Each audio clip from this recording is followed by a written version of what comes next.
But then I was spraying around the exhaust. I came up here. Look at this. Look at that leak right there.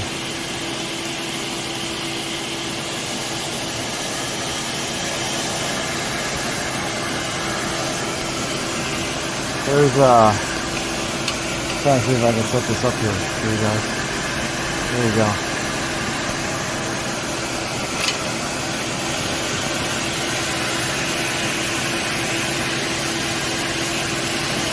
Look at that. Right there. It's like right at the weld. So, and since it's right at the oxygen sensor right there, that'll cause our problem.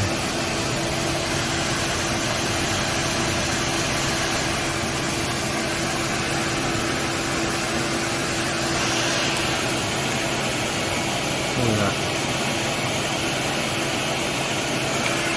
I don't know if there's any more, but